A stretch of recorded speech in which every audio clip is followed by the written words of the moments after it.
Welcome back to The Explainer. Today, we're tearing into a genuinely fascinating new academic study that's pretty much going to completely change how you think about Gen Z consumer behavior and emerging tech products. We're pulling insights from a rigorous 2025 cross-sectional study that looked deep into the digital purchasing habits of young, tech-savvy consumers. And honestly, what they found is a total game changer for anyone trying to market or sell online right now. So let me throw a question your way. Does a Gen Z buyer sitting right there in your hometown react to your digital ads the exact same way a Gen Z buyer logging in from halfway across the globe does? For years, the marketing industry has just operated on this assumption of a global village. This idea that digital natives are all just part of one big borderless online culture, and therefore one universally applied ad campaign should work on all of them no matter where your company's actually based. Okay, let's dive into this because the data says absolutely not. The researchers surveyed over 300 highly engaged Gen Z buyers to test this exact assumption, focusing specifically on how they act around newly launched tech products. And the results completely shattered this global village myth. It turns out, geographic context matters immensely. Section 1. The Gen Z Monolith Myth, Shattering Old Assumptions.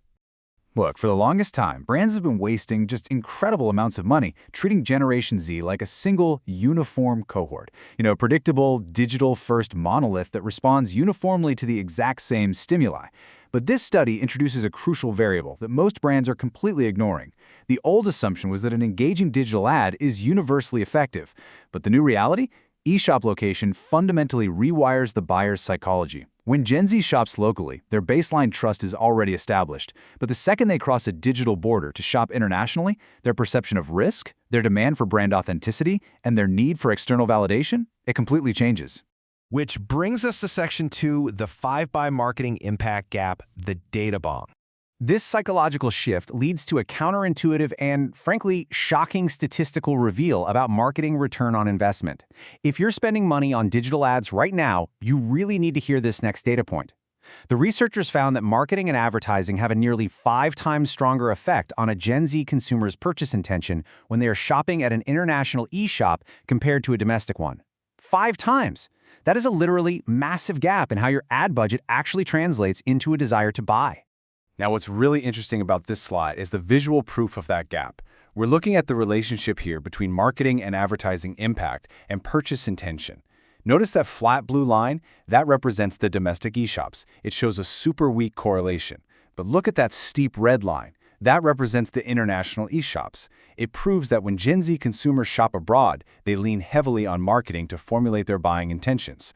Over 70% of the variation in their purchase intention here is explained just by marketing. To understand why this happens, think of it kind of like this. Domestic e-shops have what we call a home field advantage. They're relying on pre-existing cultural familiarity, language consistency, and perceived logistical convenience. Basically, they just don't need to shout as loud to be trusted. International e-shops, on the other hand, have to build a bridge of trust. Because there's a much higher perceived risk regarding product authenticity and customer support, international brands absolutely must use heavy, high-quality, and persuasive advertising to bridge that gap and build up some confidence. Let's look at Section 3. Social proof, the ultimate conversion engine. So, high-impact marketing definitely gets international buyers in the door. But what actually drives that final checkout click across the board, completely regardless of where the shop is located? Well, the study explicitly notes that actual purchase behavior correlates highest with social and peer influence. While those flashy ads might build the initial bridge of trust for foreign brands, social proof is the undisputed heavyweight champion for actually converting that intention into real swiped credit card purchases. When we break down this conversion engine, we see that Gen Z places vastly more trust in peer-generated content than in direct brand messaging. We're talking about electronic word of mouth, friend-of-a-friend recommendations, deep social media attachment, and targeted influencer endorsements. For Gen Z, buying a new tech product isn't just a simple transaction, it's a socially negotiated decision. If their digital community hasn't essentially co-signed your product, they aren't clicking buy. No way! Let's move to Section 4 and see how this builds. The post-purchase divide, beyond the checkout. Because here's the thing.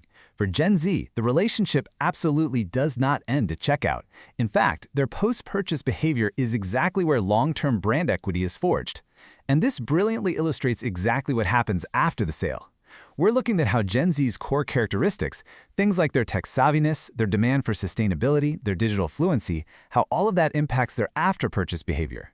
Again, look at that steep red slope. It proves that Gen Z engages much more deeply with international brands post-purchase than they do with the domestic ones. So why the huge disparity? Well, the researchers suggest that international brands just often offer more refined and interactive post-transaction experiences. We're talking gamified loyalty programs, incredibly responsive customer service, and tailored digital engagement that perfectly aligns with Gen Z's shared sustainability values. Because international brands have to work so hard to overcome that geographic distance, they actually activate Gen Z's core identity traits much more effectively, which turns one-time buyers into really vocal brand advocates. Finally, Section 5. Deploying the location allocation rule. So, the crucial point is, how do we actually synthesize all this academic data into a highly practical, deployable mental model? Well, I want to introduce you to what we're calling the location allocation rule. This right here is your cheat sheet. Your budget and energy must be allocated based on your geographic relationship to the buyer. If you're a domestic eShop, your pre-purchase focus shouldn't be massive ad spends. It really should be community trust and usability. At purchase, focus on local social proof. And post-purchase, you need to step up your follow-ups to match those global standards. But if you're an international eShop selling to a foreign market, you got to invest heavily in high-impact ads to build prestige pre-purchase. During purchase, lean heavily on influencer validation to close that trust gap. And post-purchase, deploy aggressive, interactive engagement to lock in that high-value Gen Z loyalty. The absolute biggest takeaway from this explainer today is super simple. Stop marketing to a monolith. Generation Z might share global values, sure, but their purchasing psychology is deeply, deeply contextual. Adopting this location allocation framework is going to stop you from wasting ad spend where it just isn't needed, and it'll dramatically improve your conversion rates for emerging tech products right where it matters most. I'm going to leave you with this provocative question to chew on. Are you currently spending your digital ad budget building a bridge of trust where you already have a home field advantage? Or are you severely underfunding your ads right where you need them most? Take a hard look at your strategy today. Thank you so much for learning with me in this explainer, and I highly recommend you audit your own strategy using these insights right away. See you next time.